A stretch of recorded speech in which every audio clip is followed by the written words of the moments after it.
강원 CBS 라디오 오 해피데이 반가운 오늘을 진행하고 있는 저는 장익 목사이고요. 원주 양문 성결교회를 섬기고 있습니다. 반가운 오늘은 매주 토요일 낮 12시 5분부터 1시 30분까지 지역의 목사님들, 교회 지도자들, 장로님, 권사님들을 모시고 인터뷰 형식으로 진행하는 시간인데요. 오늘은 원주 큰나무 교회를 섬기고 있으신 김홍구 목사님을 만나봅니다. 김홍구 목사님 나오셨습니다. 안녕하세요, 네, 목사님. 안녕하세요. 목사님 너무 미남이세요. 아이고, 그런 소리 듣기 좋아합니다. 목사님 멀리서만 이렇게 뵙다가 또 가까이 또 스튜디오에서 뵈니까 또 목사님 모습이 너무 매력적이고 많은 분들이 좋아할 수밖에 없구나 이런 생각을 하게 되네요. 목사님 원주 큰나무 교회 간단히 소개를 좀 부탁드릴게요. 네, 우리 원주 큰나무 교회는 가장 한국사에 혼란스러웠던 시기인 1952년 한국 전쟁 중에 설립이 된 그런 교회입니다. 그렇군요. 금년으로는 이제 교회 설립 71주년이 됐죠. 네.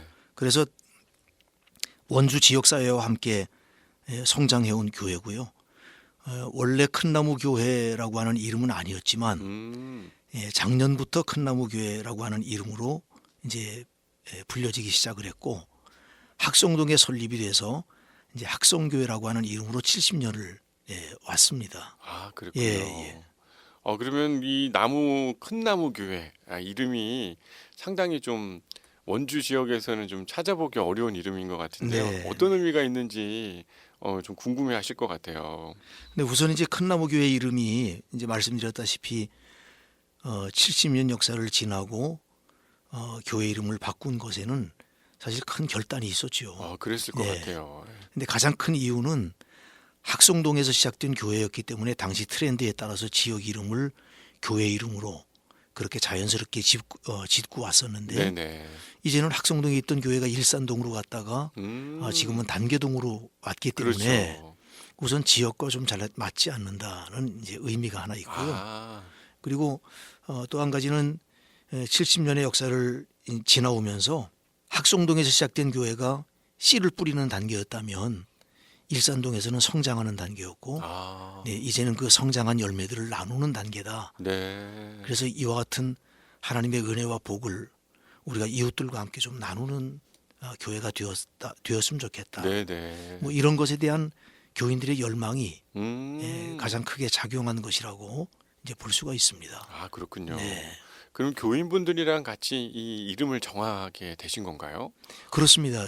그래서 이름을 바꾸기로 당회에서 만장일치 결의를 하고 그리고 바꾸는 과정을 어떻게 했으면 좋을까 그래서 교회 명칭 변경 소위원회를 두었습니다. 그랬군요. 그리고 소위원회에서 교인들에게 이름을 공모했습니다. 실제로 공모하는 과정이나 또 공모에 임하는 일들이 쉽지가 않았어요. 왜냐하면 공모하는 그 공모 신청서에 양식을 만들었는데 그 양식에는 뭐 성서적 근거, 역사적 의미 또는 통합적 비전, 사회적 비전 네네네. 또는 예술적 의미 뭐 이런 등등을 상세하게 기록할 수 있도록 양식을 만들었기 때문에 그랬군요. 아무나 사실은 참여하기는 어려웠습니다. 그랬을 것 같네요. 근데 이제 그런데도 교인들이 한 30여 명이 이 양식에 맞추어서 내용을 다 만들어서 이제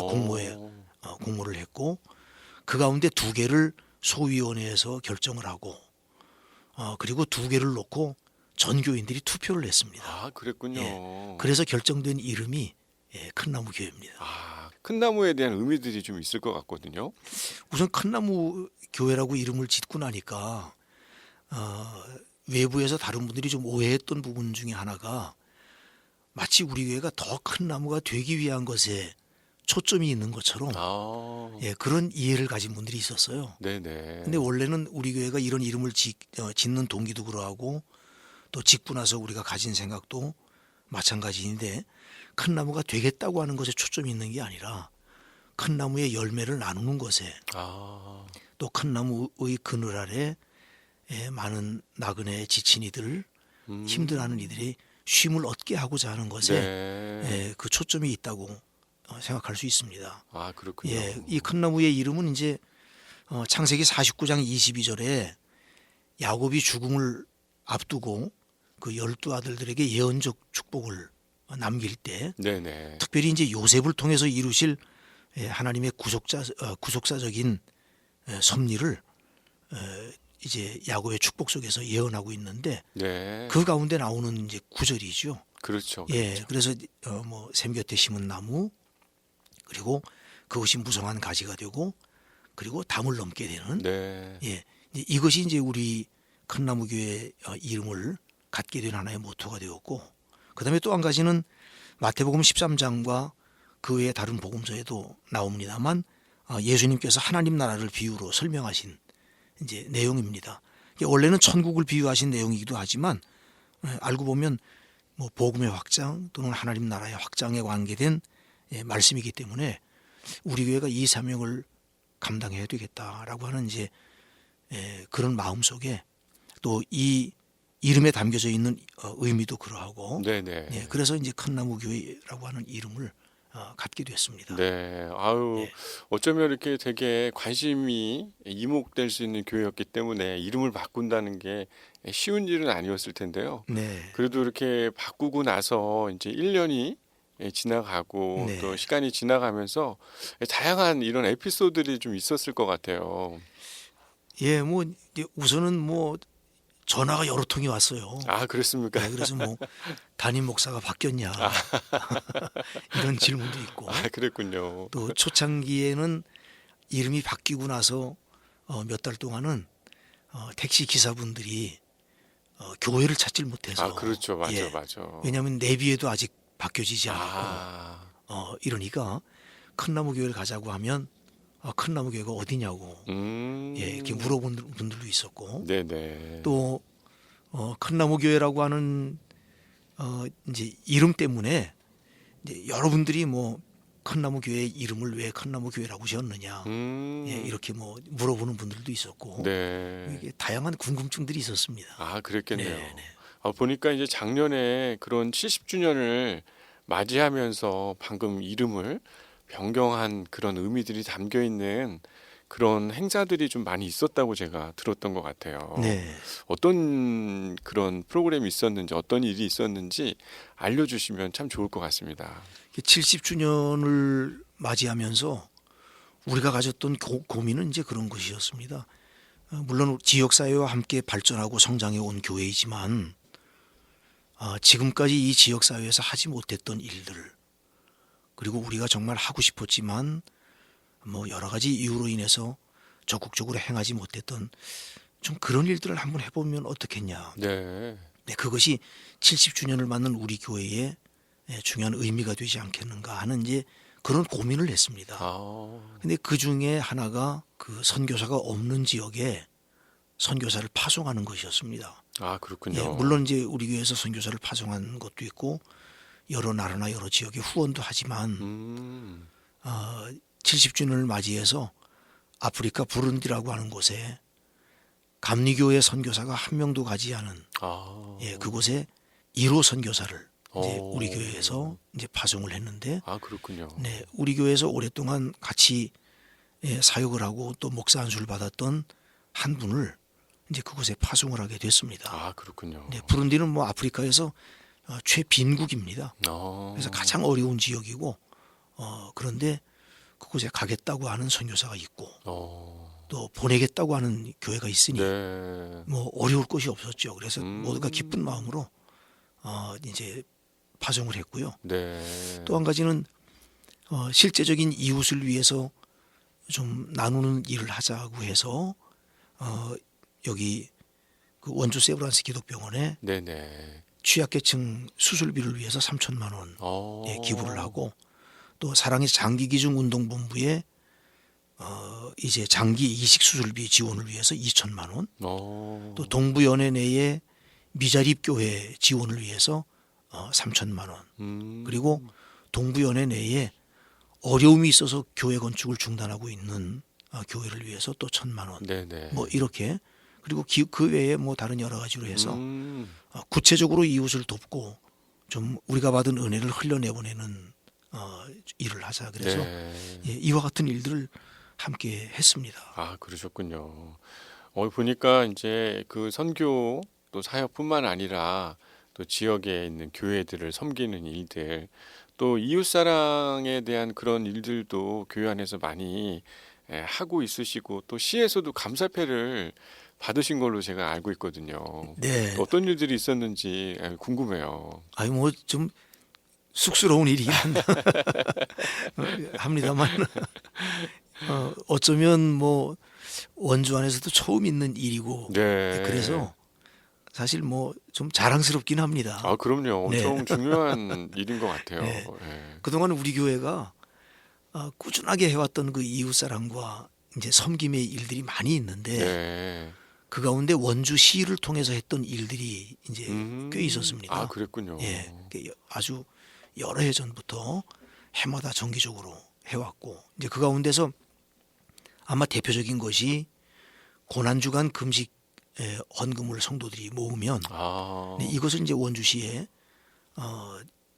그 소외된 자 약한 자들을 좀 네네. 돕기 위한 것으로 우리가 기부를 해왔고요. 아, 또 뭐 연탄 나눔도 그러하고 또 성탄절에 사랑의 쌀 나누는 것을 네네. 사실은 적지 않은 금액으로 꾸준하게 계속 해왔어요. 아, 그랬군요. 아마 이제 시에서 볼 때는 뭐 이것을 포함한 여러 가지 일들에 이제 우리 교회가 함께 하고 있고 지속적으로 하고 있다고 하는 것에 좀 그들이 참 공감을 하고 네. 그리고 어쨌든 교회를 좀 격려하고 지지하고 또 감사의 뜻을 전달하는 것이 필요하다. 네. 이제 이런 마음을 가졌던 것 같습니다. 아, 그렇군요. 중요한 것은 이제 시장님과 원주시에 그 해당되는 직원들이 함께 우리 교회를 방문하고 네. 주일날 예배를 함께 드리고 오, 그리고 예배 중에 감사표를 이제 전달하는 그러니까요. 예 그래서 의미 있는 시간이었습니다. 네. 아, 교회도 되게 또 이름에 걸맞는 또 사역의 전환, 네, 또 교회가 또 그 일을 한 거에 대해서 시와 지역사회가 또 인정하고 또 함께 격려했다는 게 교회에 또 많은 큰 기쁨이 되지 않았을까 이런 생각이 진짜 많이 드네요. 네, 가끔 이제 저희 교회 성도분이 그 인근에 사시는데 네. 올 때마다 그 교회 그 앞에서 이 토스트를 준다 이 얘기를 저한테 여러 번 하셨어요. 그래서 네, 목사님은 이런 사역 생각 없냐 이런 얘기 하셨는데 그 이야기도 좀 개인적으로 궁금하더라고요, 목사님. 네. 예. 매주 매주 화요일마다 합니다. 그래서 뭐 지금 한 10년 가까이 했기 때문에요. 그러니까요. 예. 1년 중에 추석이 있는 주간, 설이 있는 주간, 요 2주간만 쉬고 네. 나머지는 뭐 비가 오나 눈이 오나 오. 예, 하는데 화요일 날 오전 이제 아침 일찍에 한 350개에서 500개 정도 와. 현장에서 토스트를 구워서 네네. 이제 음료수와 함께 나눠주거든요. 뭐 여름에는 시원한 음료수, 네. 겨울에는 따뜻한 커피 뭐 이렇게 해서 음. 나눠주고 사실은 전도 메시지를 하나도 안 하고 아, 네. 예, 뭐 전도지를 준다든지 음. 예, 전도 메시지를 전한다든지 하나도 하지 않고 음. 우리가 가지는 가장 중요한 목표는 이분들이 교회에 대한 이미지나 성도에 대한 좋은 이미지를 갖게 하고 네. 그래서 어디에서든지 누가 전도를 하든지 그래서 어떤 교회이든지 그들이 쉽게 나갈 수 있도록 하자 하는 것에 이제 목표를 두었어요. 네. 그래서 섬기는 분들이 참 많습니다. 한 20여 명이 매주마다 오. 예, 나와서 아주 열심히 하고 있고 네. 뭐 이것 때문에 사실 좋은 평도 듣고 있고요. 그러니까요. 예. 네. 특별히 그냥 이웃 사랑을 위한 나눔도 열심이지만 또 지역 교회 또 목회자들을 향해 다리 놓는 사역들을 함께 잘 하고 계신다는 이야기를 들었거든요.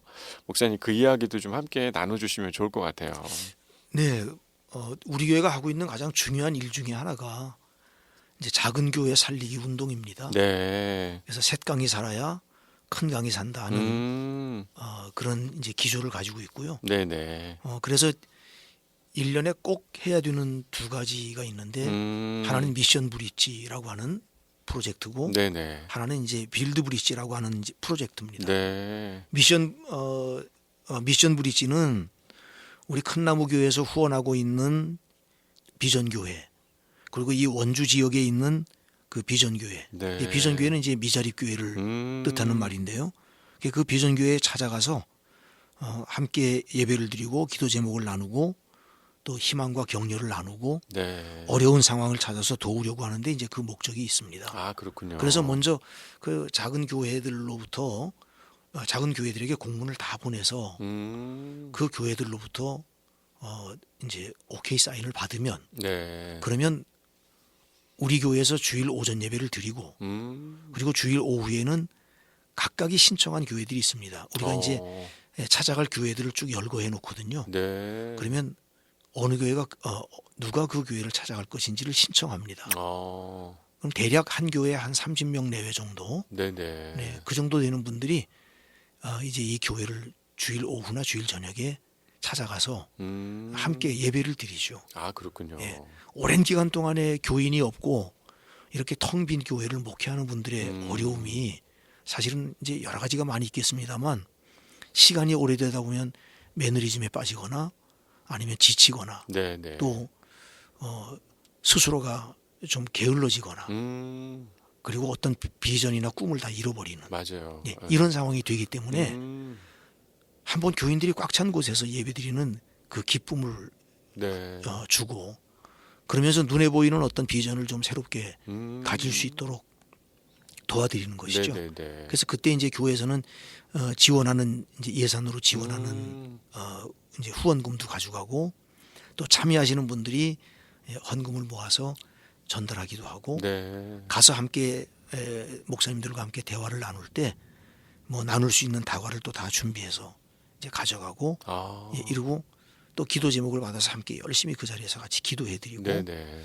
이러고 이제 오면서 이후에 그 여러 목사님들로부터 이제 피드백을 받으면 힘을 잃고 있던 과정 가운데 새 힘을 얻었다고 네. 그리고 새롭게 교회에 대한 비전과 꿈을 다시 세우게 되었다고 이제 그렇게 말씀하시는 목사님들의 피드백을 많이 이제 받을 수가 있습니다. 네네. 그리고 이제 빌드 브릿지는 자력으로 교회를 이렇게 수선하거나 그 리모델링 할 수 없는 교회. 예, 역시 이제 미자립 교회죠. 네네네. 그래서 그런 미자립 교회를 1년에 한 교회나 두 교회 정도 선정해서 우리 교회 재능 기부자들 우리가 다 신청을 받아서 예, 그들과 함께 이제 2박 3일이나 3박 4일 네네. 마을회관에서 잔다든지 아니면 텐트를 치고 잔다든지 이렇게 하면서 그 2박 3일이나 3박 4일 동안 그 교회에 수리를 다 해드리고 예, 그리고 이제 오는 거죠. 아, 그렇군요. 예,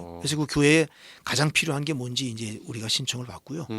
그래서 선정된 교회는 교인들이 가서 우리가 밥을 다 해먹고 네네. 예, 이렇게 하면서 한 2, 3일 기간 안에 이제 전부 해드리고 물론 뭐 조금 부족한 부분이 있어서 후에 또 다시 찾아가서 몇 분들이 가서 다 작업을 마무리하고 네. 뭐 이런 일들은 이제 종종 있습니다만 아, 그렇군요. 네. 그래서 그렇게 해드리고 옵니다. 그러면 이런 교회들도 역시 그 이후에 교회를 그렇게 새롭게 수리하고 리모델링하고 나서 동네 아이들이 찾아온다든지 또 어른들이 지나가면서 한 번씩 들르고 맞아요. 예, 격려한다든지 맞아요. 뭐 이런 인사를 하고 교회의 새 가족이 늘고 있습니다. 뭐 이런 소식을 네. 듣습니다. 아, 그렇군요. 참 감사한 일이죠. 그러네요, 진짜. 아, 목사님 그 우리 미션 브릿지 또 빌드 브릿지가 어쩌면 지금 어려운 시대에 교회들과 함께 상생하고 또 지역의 복음을 또 전할 수 있는 그 역할을 또 큰나무 교회가 잘 감당하는 게 참 듣기 참 좋은 이야기고 또 목회자들이 많이 격려가 되겠다 이런 생각들을 해보게 되네요. 우리 강원 CBS 라디오 오 해피데이 반가운 오늘 원주 큰나무 교회를 섬기고 있으신 김홍구 목사님과 함께 이야기 나누고 있는데요. 목사님 진짜 지금까지 말씀 나눈 내용만 봐도 큰나무 교회가 참 많은 일들 또 많은 사역들을 감당하고 있구나 이런 생각이 드는데요. 특별히 이 큰나무 교회 이런 속회 구성이 좀 특별하게 이렇게 되어 있으시더라고요.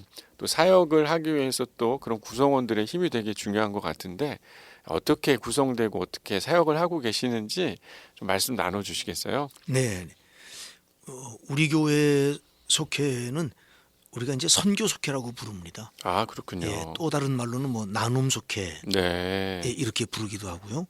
다시 말해서 속회의 목적이 선교와 나눔에 있다는 뜻이죠. 네. 옛날에 우리 감리교회 속회가 한때는 그저 교인을 관리하기 위한 목적으로 속회를 운영했던 적이 있었습니다. 그런데 이제는 이것이 교인들의 양육, 신앙적인 양육이나 또 교인들이 속회를 통해서 분명한 목표를 향해서 나아갈 수 있도록 그렇게 이제 속회를 갱신한 것입니다.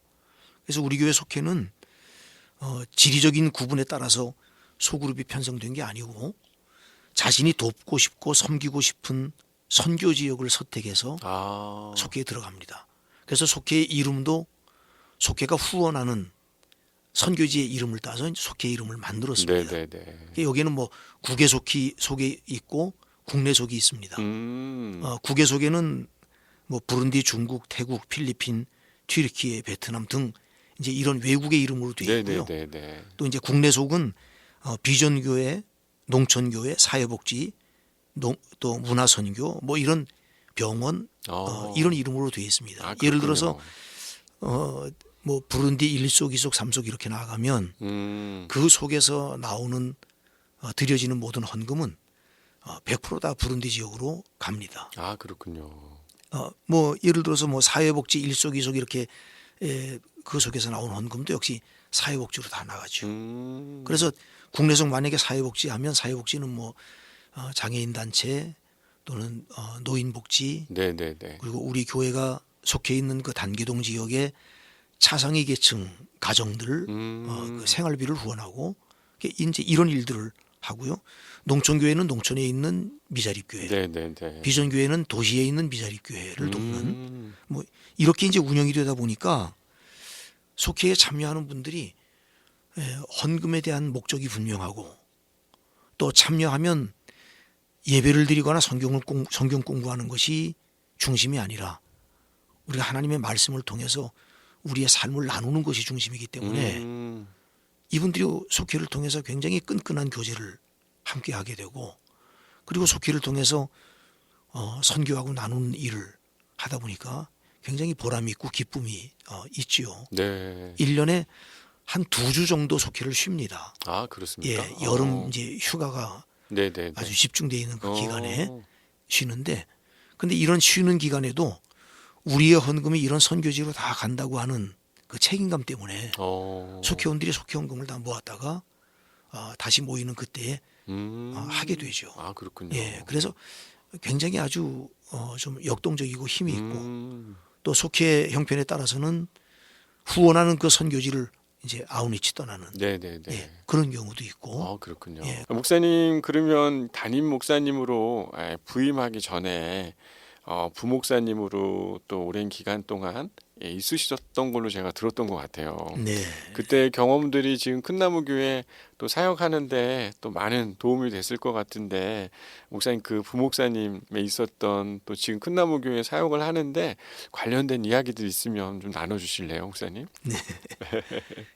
제가 이제 큰나무교회 이전 학성교회에 부목사로 들어와서 네. 14년을 섬겼어요. 와, 14년이면 진짜 부목사님들 중에서 거의 14년을 섬기기가 어렵지 않나요? 뭐 그때는 더더욱 그랬죠. 그러니까요. 예. 예. 그리고 이제 담임 목사님이 은퇴하시고 그때 당시 13분의 장로님이 계셨는데 이 13분의 장로님이 다 박수를 쳐서 그렇군요. 예, 만장일치로 이제 제가 담임 사역을 이어받게 됐습니다. 그렇군요. 그리고 또 지금 14년이 지났습니다. 그래서 이제 28년 우리 교회에서 사역을 하고 있지요. 목사님 대단하시네요, 진짜. 사실은 이제 14년 동안 부목사로 있을 때 장로님들이 저를 선택하기는 참 쉽지 않았을 겁니다. 그렇죠. 네. 그래서 그때 선택하신 13분의 장로님들이 굉장히 좀 특별한 안목이 있었던 분이다. 그러네요. 맞네요. 네. 그런 생각을 이제 하게 되죠. 왜냐하면 저만큼 우리 교회를 잘 아는 사람이 사실은 이제 없었던 거죠. 그렇죠. 예. 외부에서 훌륭한 목사님들이 참 많이 계실 텐데 그러나 이제 그분들이 오셔도 우리 교회의 상황을 정확하게 아는 분들이 없을 테고 제가 담임이 되고 나서 이제 부목사의 입지가 아니라 이제는 담임 목사의 리더십을 가지고 그동안 부목사에 있을 때 우리 교회에 대해서 알고 있던 여러 가지 진단 또 대안 네, 이런 것을 가지고 이제 제가 목회를 하기 시작했으니까 네네. 그것이 굉장히 주요했던 것이고요. 그리고 또 한 가지는 우리 교회의 장로님들이나 그 성도들이 굉장히 순종을 잘합니다. 예. 지금까지 한 번도 제가 하는 일에 노를 한 적이 없습니다. 아, 그렇습니까? 네. 어. 그러니 더구나 뭐 앞장선 장로님들이 다 힘껏 협력하고 돕고 순종하고 아, 네. 이렇게 하니까 성도님들이 아주 더 잘 따라오는 것이고요. 교회에서 새롭게 시작되는 양육 시스템이나 아니면 제자 훈련 과정이 있어도 일기는 언제나 장로님들이 하셨어요. 아, 그렇습니까? 예. 아. 그래서 언제나 장로님들이 제일 먼저 등록하고 제일 먼저 신청해서 그 과정들을 먼저 솔선수범 밟아 나갔고 이건 정말 하나님의 은혜이고 또 제가 잘한 것이 아니라 네. 선택한 그분들이 정말 특별한 결단이었다고 하는 걸 이제 알게 되는 것이죠. 아유, 그러면 진짜 그 14년에 또 우리 부교육자의 생활하신 이후에 14년에 담임 목회를 하시면서 또 많은 변화, 또 성장의 이런 이야기들도 많이 있으셨을 것 같아요. 실제 이렇게 목회의 어떤 담임 목회로서의 어떤 이 목회적 환경을 바꾸는 게 쉽지 않았을 것 같은 생각이 들거든요. 저도 한 교회에 9년 정도 부교육자로 있다가 네. 아마 거기서 만약에 제가 담임을 했다고 하면 많은 고민이 있었을 것 같은데 네. 목사님은 14년 이후에 담임 목회로서 새로운 또 목회적인 전향들을 이루셨을 텐데 그때 뭔가 이렇게 좀 적극적인 지지와 이렇게 동역하시는 분들도 계시기도 했지만 목사님이 뭔가 이렇게 좀 생각하거나 또 고민하고 있었던 부분들이 좀 있으셨나요?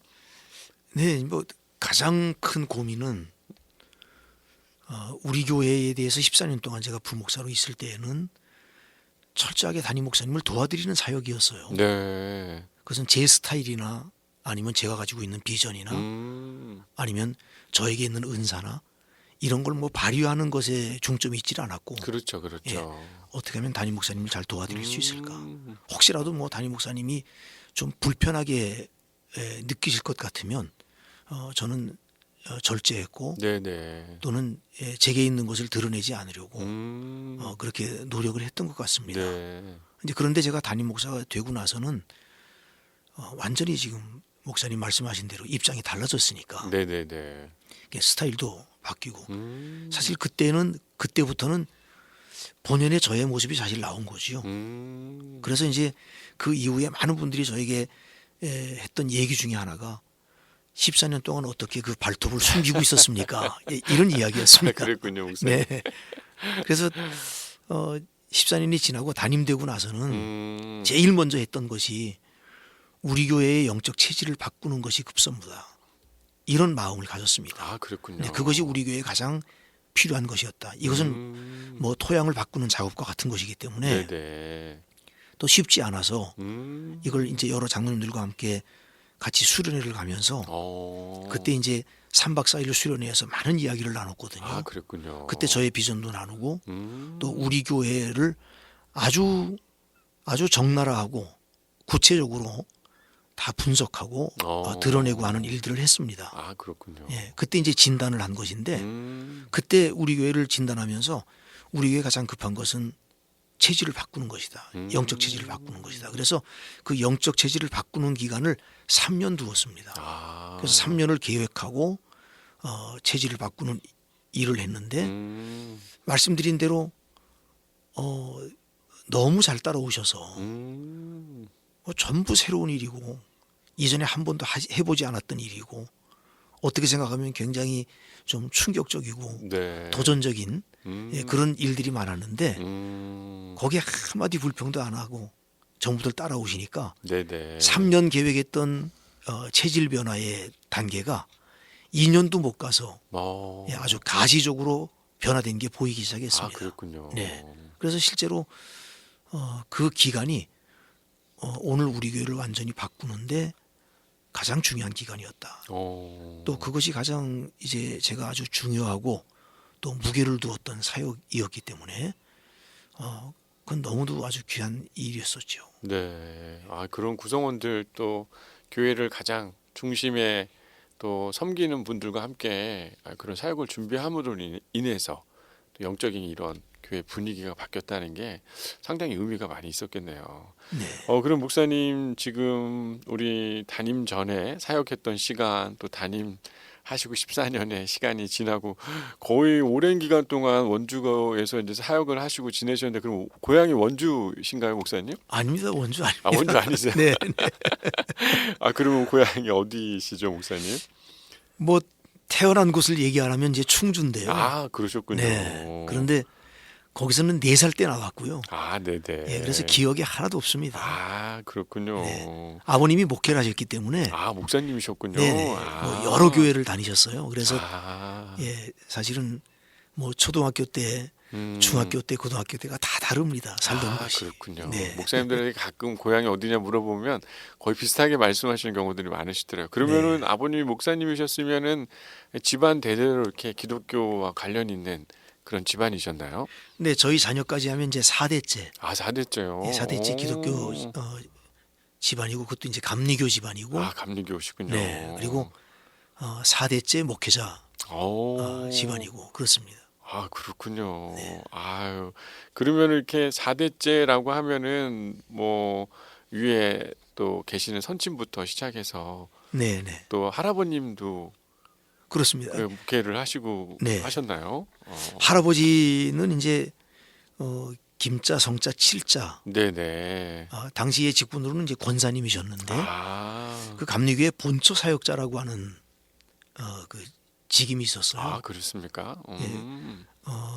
한국 교회 그 초기 시절에 음. 목회자가 절대 부족하고 여기저기서 교인들이 생겨서 모여서 예배하는 처소들은 많은데 그 예배를 인도하거나 설교할 그런 이제 목회자들이 적으니까 아, 평신도들을 훈련해서 그 평신도들을 이렇게 순회해서 설교를 하게 한다든지 그 교회를 예배 처소를 돌보게 한다든지 하는 네네. 이런 일이 있었는데 이제 그 일을 담당했던 분을 본처 사역자라고 합니다. 오. 근데 그때 저희 할아버지가 이 본처 사역자를 담당을 하셨고요. 음. 사실 원주 제일교회 초창기 권사였습니다. 아, 그랬군요. 네, 네. 그래서 그때 원주 제일교회에 오셨던 그 선교사님과 함께 아. 활동을 하고 뭐 전해지는 얘기로는 선교사님이 선물로 준 그 나무로 된 그 지구본을 오. 이렇게 들고 다니면서 시골 교회나 이렇게 다니면서 지구가 이렇게 둥글다. 아, 그렇군요. 예, 뭐 그런 이야기도 하면 아주 생소한 듯이 그 얘기를 듣고 뭐 그랬다는 얘기도 들었습니다. 아, 그렇군요. 그럼 아버님, 할아버님, 또 지금 목사님, 그리고 자제분도 그러면은 네, 그렇습니다.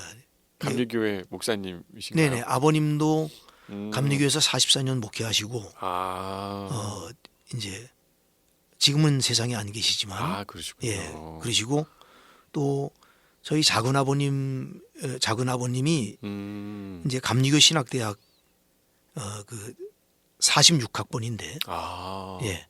그런데 그때 이제 같은 학번에 있던 그 동기분들이 뭐 그 김지길 감독님, 박성로 감독님, 곽철용 목사님, 김철선 오. 교수님, 뭐 유동식 박사님 아, 이제 그렇군요. 예, 이런 분들이 이제 동기거든요. 근데 같이 공부하고 그리고 목회를 하다가 그때 이제 6.25가 터져서 교인들은 다 피난을 보내고 그리고 교회를 지키던 중에 강제 피납돼서 납북이 되던 중 중간에 총살을 당해서 아, 이제 그랬군요. 순교하셨습니다. 그래서 이제 아버님과 작은 아버님 두 분이 우리 윗대에서는 목회를 하셨고 또 이제 우리 형제가 이제 6남매거든요. 그런데 6남매 중에 3형제가 다 감리교 목사이고 아, 그러세요. 네. 뭐 저희 큰형님은 이제 이 동부연에서 감독까지 지내셨고요. 아, 그러셨군요. 그리고 매형 두 분도 감리교 목회를 하시고 은퇴하신 분이시고 아, 그렇군요. 네. 뭐 이제 매형 한 분은 이제 감리교 장로 아, 그러시군요. 예, 장로로 섬기시고 또 이제 우리 뭐 조카들이나 또 우리 자녀들이 또 다 지금 감리교 목회를 하고 있고 아, 그러시군요. 뭐 전체 아마 다 하면 한 16, 7명 정도 예, 그렇게 감리교 목사가 배출이 됐습니다. 아, 정말 참 귀한 집안이네요, 진짜. 그럼 목사님도 이렇게 어떻게 목회의 길로 가게 됐는지 이제 좀 집안의 배경도 있긴 하겠지만 목사님 특별히 이렇게 목회의 길로 가게 된 그런 계기 같은 게 있으신가요? 사실 뭐 특별한 계기는 없습니다. 왜냐하면 음, 어, 전에 제가 이제 아버님께 들었던 이야기는 제가 말을 하기 시작하면서부터 어, 너 앞으로 뭐가 될래? 그리고 누가 물어보면 제 입에서는 그냥 목사요. 아, 그랬군요. 예, 이렇게 얘기를 했다는 거예요. 저는 기억이 안 납니다. 네. 물론 그것이 뭐 계속 초등학교 음, 또 중학교, 고등학교 이렇게 지나오면서 똑같았죠. 어, 학교에서 꿈을 적어내도 제가 언제나 목사라고 아, 했고. 그랬군요. 예. 그런데 어릴 때는 여기에 대한 어떤 특별한 소명감을 가지고 있다기보다 그냥 자연스럽게 그냥 제가 적었던 것 같아요. 네네네. 부모님이 한 번도 뭐 저에게 목사가 되라고 하는 말씀을 하신 건 아니고요. 그런데 제가 이제 고등학교를 졸업하면서부터 이 부분에 대한 고민이 좀 깊어졌던 시기가 있었고, 어, 예, 그리고 이제 그 시기를 지나서 이제 목회를 하게 된 것이죠. 아, 그랬군요, 목사님. 아유, 진짜 이 귀한 이 사역의 길로 또 귀한 사역들을 하시게 된 게 다 가족의 전체적인 영향도 있고 또 목사님의 또 그런 소명 또 그런 또 주님을 만나는 경험들 또 일이 있으셨을 것 같은데요. 목사님의 이런 목회에 대한 이야기들 또 가족에 대한 이야기들을 들으면서 정말 이 믿음의 한 가정이 중요하겠구나 이런 생각을 다시 한번 해보게 되는 것 같습니다. 네. 우리 강원 CBS 라디오 오 해피데이 반가운 오늘 원주 큰나무교회를 섬기고 있으신 김홍구 목사님과 함께 이야기 나누고 있는데요. 목사님 그러면 또 목회를 시작하게 되셨을 때 또 신학교 입학해서 생활을 하셨을 텐데요. 목사님 그 신학생 때는 어떤 일들이 좀 있으셨나요? 뭐 신학생 때는 사실 약간 좀 철이 없었는지 목사님 철이 그때 없다고 얘기를 하시는데 철이 없으셨나요? 아니 이제 왜냐하면 어느 누가 저한테 물어본 적이 있어요. 신학생 때로 돌아가면 혹시 뭘 하고 싶습니까? 뭐 이런 걸 물어보더라고요. 누가. 그랬습니까? 예. 근데 그때 구체적으로 생각해 보지는 않았지만 그냥 문득 드는 생각이 좀 공부를 했으면 좋겠다. 책도 많이 읽고. 그 얘기는 제가 안 했단 얘기죠. 예. 왜 그랬냐면 그때 왜 그랬는지 뭐 사실은 신학생들이 그때는 거의 다 그랬는데요. 교회 사역에 그렇게 집중했어요. 그렇죠. 네. 네. 지금은 안 그렇습니다만 그때는 신학생들이 교회 가서 사역을 하면 다 전도사였고 그리고 교회에서 많은 일들을 맡겼습니다. 그래서 그 일을 그냥 전담해서 했는데 특히 제가 섬기는 교회는 담임 목사님이 저한테 아주 많은 일을 맡기셔서 제가 금요일 저녁에 교회에 들어가면 월요일 아침에 나왔거든요. 그러셨군요. 그래서 그냥 금, 토, 일 사흘을 자고 나왔으니까. 그런데 사흘을 교회에서 자는 잠 다 합쳐도 4시간, 5시간을 넘는 경우가 거의 없었습니다. 뭐 정말 방울 새다시피 이제 그렇게 일을 하고 이랬는데 지금 생각해 보면 신학교 때의 어떤 추억보다는 그 시절 교회에서 사역하던 추억이 더 많고, 예, 그리고 학생으로서의 어떤 뭐 일보다는 네네. 교회에서 전도사로서의 일이 오히려 더 많았던 그랬겠네요. 진짜. 예, 그런 시절이었습니다. 그러네요. 그래도 뭐 이제 신학교 때 여러 가지 활동들은 많이 했고요. 그래서 가장 기억에 남는 거는 영등포 교도소에 정기적으로 가서 예배를 인도하거나 네. 절기 예배, 추수감사절이나 성탄절 어, 그런 예배를 가서 인도하고 했던 뭐 그런 일들. 또 학교에서 이제 중창단 활동을 남성 그 복사 중창단이 네네네. 있었는데 근데 LPC 중창단이라고 있었습니다. 어. 그 중창단 활동을 하고 또 합창단 활동을 하고 뭐 연극도 좀 하고 뭐 이랬던 기억들이 있습니다. 그렇군요. 네. 목사님 그러면 그런 사역했던 많은 교회들 많이 기억나실 것 같아요. 그 기억나던 그런 사역지들이 좀 있으실까요? 네, 신학교 때는 제가 두 교회를 섬겼거든요. 아, 예, 군대 가기 전에 섬겼던 교회와 네네. 또 이제 전역하고 나서 이제 새로운 교회를 선정해서 섬겼던 교회, 이 두 교회를 섬겼는데 군대 가기 전에는 선배님이 개척해서 세우신 이제 그 교회에 가서 섬겼죠. 그 교회는 그렇게 크지 않고 개척해서 이제 막 자라고 있는 이제 그런 교회였기 때문에 사역은 많지는 않았습니다. 아, 그랬군요. 예, 그러나 뭐 학생부나 이런 교회 학교나 이런 걸 전담해서 이제 했던 곳이고, 그다음에 전역하고 나서는 많은 사역을 했습니다. 그 교회 목사님이 이제 부흥회를 주로 나가시면 아, 그랬습니까? 예, 제가 교회를 지키다시피 하면서 그랬군요. 그리고 그 목사님의 소신이 찬양대도 목회해야 된다 이래가지고 찬양대 구성원이 상당히 좋은데 한 70명 되는 찬양대원이 있고, 그리고 거기 전공자들이 많고 이런데 아무런 전공도 하지 않은 저한테 찬양대 목회하라고 맡기셨어요. 아, 그랬군요. 예, 그래서 제가 찬양대를 교회에서 몇 개 지휘하고 또 교회 학교도 하고 철야도 인도하고 와. 그런 여러 가지를 막 다 했죠. 구신일도 그랬군요. 하고 예, 가르치는 사역도 하고. 예. 아, 그 당시 때 또 그 전도사님이 또 부임해서 또 학생부부터 시작해가지고 모든 교회 전반적인 일까지 다들 하셨을 텐데 목사님도 또 그런 시간을 진짜 보냈군요. 목사님 특별히 이렇게 목회하시면서 또 기억에 남는 분들이 아마 있으셨을 것 같아요. 또 사역지도 또 여러 곳에서 사역도 하시고 지금까지 또 목회하시면서 기억나시는 분들이 좀 많이 있으실 것 같은데요. 제가 문득 그런 생각을 해본 적이 있습니다. 만약에 예수님께서 나도 모르게 사람의 모양으로 내 곁에 오셨다면 그게 누구일까? 이런 생각을 문득 해봤어요.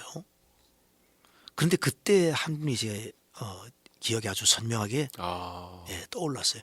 이분일까 이렇게 뭐 갈등할 이유도 없이 그렇군요. 이분 그렇다면 이분이지. 제가 지금까지 이제 두 교회를 이제 섬겼잖아요. 네네네. 그래서 첫 교회에서는 접목해 나간 곳은 아주 시골 교회였고 교인도 뭐 할머니 할아버지 한 11분 정도 이렇게 있는지 아주 어려운 교회인데, 근데 그 교회에서 이제 9년 있었습니다. 근데 그때 9년 동안 한 번도 변함이 없던 한 분이 계세요. 정말 제 곁에 천사처럼 예, 그렇게 이제 머물러 계시면서 한 번도 얼굴을 찌푸린 적도 없고 어떤 부분에 노하는 적도 한 번도 없고 그렇군요. 예, 그리고 늘 웃고 상냥하고 친절하고 그러면서 막 일주일에 한 번 이상씩 이 김치를 해가지고 오셔요. 김치를요. 예. 근데 그 교회에서 그분 집이 약 한 10리 정도 떨어져 있습니다. 그런데 이제 차가 없으니까 걸어오거든요. 그럼 10리 걸으면 우리들이 걸으면 거의 1시간 가까이 예, 그렇게 걸어야 됩니다. 그런데 그 새벽 기도를 그 거리를 걸어서 나올 때 김치통을 머리에 이고 예, 그리고 일주일에 한 번 이상씩 김치를 해다 주시는 거예요. 어떨 때는 한 번, 어떨 때는 두 번. 네네. 근데 이걸 9년 동안 한 번도 변함이 없었습니다. 그러셨군요. 근데 이분이 뭐 이러면 이제 혹시 듣는 청취자들 가운데는 그분의 삶의 형편이 괜찮았겠네 이런 생각을 혹시 하실지 모르겠는데 네네. 어떻게 생각하면 사람이 가질 수 있는 모든 불행의 조건은 다 가진 것 같은 그런 환경이셨어요. 뭐 누가 보더라도 너무 불행할 것 같은 예, 그런 이제 환경에서 사시는 분인데, 그런데 저한테 대할 때는 또 교회 안에서 성도들에게 대할 때는 천사와 같은 모습으로. 그래서 저는 제가 어디에서 그 말씀을 드릴 때가 이분에 대한 이야기를 하면서 제가 그런 표현을 썼는데요. 저는 사람 얼굴에서 모세가 시내산에서 내려올 때 나던 광채를 난 본 적이 있다. 그리고 제가 그분을 기억했습니다. 그렇군요. 네, 이분이 정말 얼굴에서 은혜의 광채가 늘 나오고 그래서 너무너무 예쁘죠. 음. 그냥 사람이 생각하는 어떤 미모의 기준이 아니라 네. 정말 너무너무 그냥 언제 봐도 예쁜 그런 얼굴을 하고 계신 분이었는데 이분을 뭐 잊을 수가 없죠. 네. 예, 제가 평생 기억하고 있는 그렇군요. 예, 40년 이상을 목회하셨던 이제 저희 아버님이 제 첫 목회지에 와서 이분의 섬기는 모습을 보셨어요. 그리고 저희 아버님이 이런 말씀을 하셨어요. 야, 나는 40년 동안 못 만난 사람을 너는 첫 목회에서 만났구나. 이렇게 말씀하셨어요. 그렇네요. 예. 근데 그 아버님의 그와 같은 평가, 네네. 그와 같은 말씀이 굉장히 감동적이죠. 그렇군요. 네. 정말 그런 말을 들어도 듣기에 충분한 저는 그런 분이다. 기억에 늘 남습니다. 그렇군요. 네. 진짜 이렇게 귀한 분을 만난다는 게 목회자에게는 또 목회 현장에서 이게 너무나 소중한 그런 행복한 만남인데, 일이죠. 그러니까요. 목사님 얘기 들으니까 저도 언젠가는 만나겠지 이런 생각을 하게 되네요. 목사님, 우리 지난해가 이제 70주년을 맞이했고 또 올해 이제 71주년 그리고 이제 앞으로 또 계속 큰나무 교회 사역들이 진행해 갈 텐데 앞으로 어떤 교회를 꿈꾸고 계시는지 이야기를 좀 듣고 싶어요, 목사님. 네. 성도와 교회가 절대 놓치지 말아야 될 이제 주님의 명령이기도 하고 또 교회와 성도에게 주신 예수님의 이중계명, 그건 이제 하나님 사랑, 이웃 사랑 네네. 이것인데 사실은 이 두 가지가 우리 교회의 가장 큰 중요한 비전이기도 하고 목표이기도 하고 또 우리가 나아갈 방향이기도 하고 네네. 그렇습니다. 근데 복음에 대해서는 우리가 뭐 타협이나 양보 없이 직진해야죠. 예.